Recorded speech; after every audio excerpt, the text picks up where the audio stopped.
Hai, jumpa lagi di materi Sistem Koordinat Kartesius. Ayo masuk kelas matematika bersama Maya Sari dengan mengklik subscribe.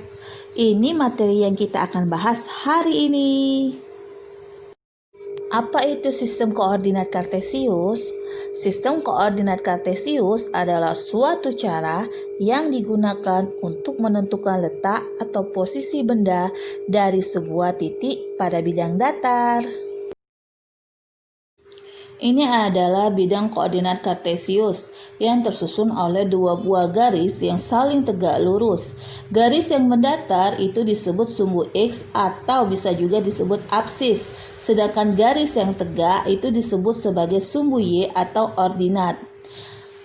Titik potong sumbu X dan Y disebut sebagai titik asal. Titik ini dinyatakan sebagai titik nol. Pada sumbu X dan sumbu Y terletak titik yang berjarak sama. Sumbu X memiliki wilayah dari titik 0 ke kanan yang bernilai positif dan dari 0 ke kiri yang bernilai negatif. Sementara itu, sumbu Y memiliki wilayah dari titik 0 ke atas yang bernilai positif dan dari 0 ke bawah yang bernilai negatif. Absis dan ordinat yang mewakili pasangan bilangan disebut sebagai koordinat. Pada bidang ini terdapat 4 kuadran. Kuadran pertama, kedua, ketiga, dan keempat. Oke, kita kali ini akan membaca dan menentukan koordinat. Di sini ada 4 buah titik koordinat, titik A, B, C, dan D.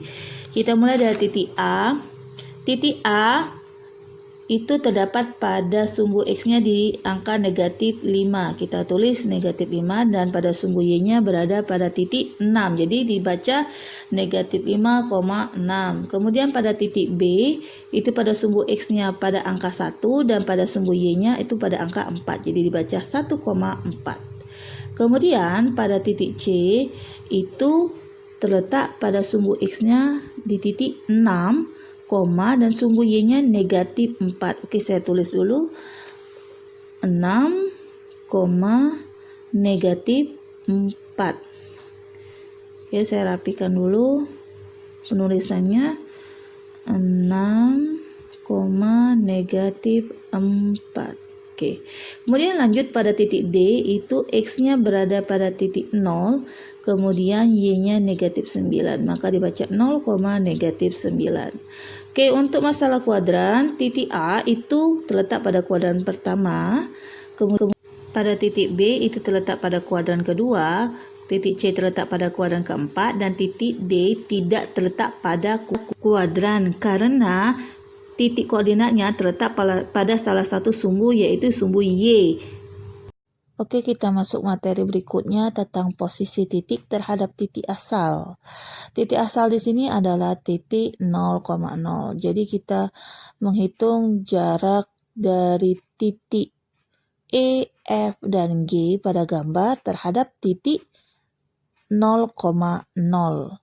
Oke, kita lihat di sini kita menghitung dari titik E terhadap titik asal. Jadi menentukan titik E terhadap titik asal, yaitu 0,0. Menghitungnya bagaimana? Kita mulai dari titik asal ke titik E. Berapa langkah ke titik E? 2 satuan ke kanan. Berapa satuan ke atas? 2 satuan ke atas. Oke, sehingga dapat kita tulis kalimatnya, yaitu 2 satuan ke kanan. Ini kita hitungnya dari titik 0,0 ke titik E, nah ya. Jangan terbalik, jangan dari titik E ke titik asal, tapi kita menghitungnya dari titik asal ke titik E. Oke, 2 satuan ke atas. Oke, saya taruh atas itu. Kemudian, bagaimana menentukan posisi terhadap titik asal, posisi titik F terhadap titik asal, berapa satuankah? Dan kita hitungnya dari titik asal ya, dari titik 0, 1, 2 satuan ke kiri, saya ketik ya, 2 satuan ke kiri, kemudian Berapa satuan ke atas atau ke bawah? Ya, ke atas. 1 satuan ke atas.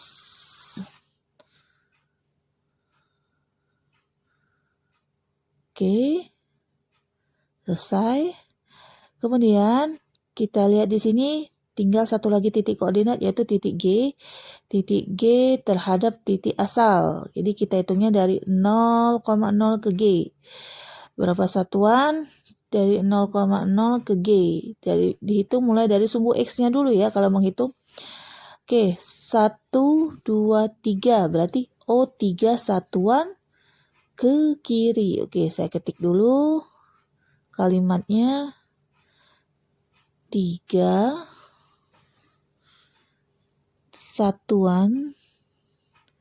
satuan ke kiri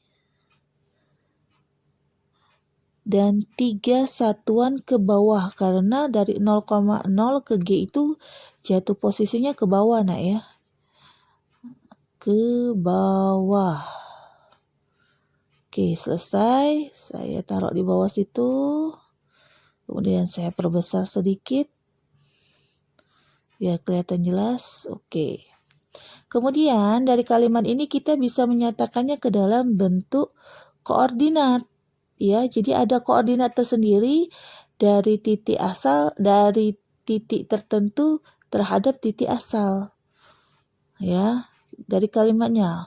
2 satuan ke kanan. Jadi kalau ada kata-kata ke kanan, ke atas berarti bilangannya positif.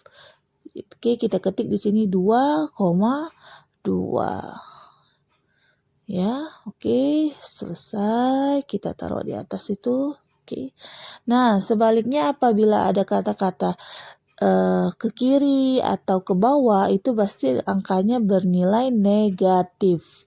Ya, kita ketik di sini 2 satuan ke kiri berarti saya ketik buka kurung dulu negatif 2, 1 satuan ke atas berarti 1.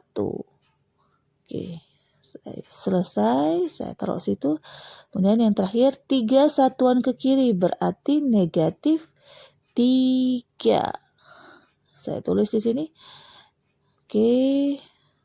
3 satuan ke kiri berarti kalau ke kiri negatif. Oke. Ke bawah 3 satuan ke bawah berarti negatif 3. Oke. Selesai. Oke, sampai sini untuk membahas posisi titik terhadap titik asal. Lanjut ke posisi titik terhadap titik tertentu. Jadi kita di sini ambil titik tertentunya adalah titik F ya. Dan untuk titik-titik yang lainnya adalah titik E dan titik G. Jadi kita mau membaca posisi titik E terhadap titik F, posisi titik G terhadap titik F.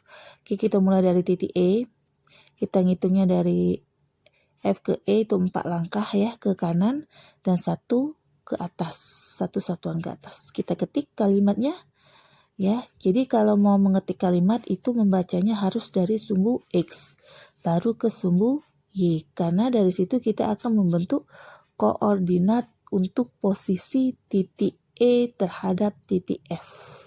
Jadi 4 satuan ke kanan dan 1 satuan ke atas.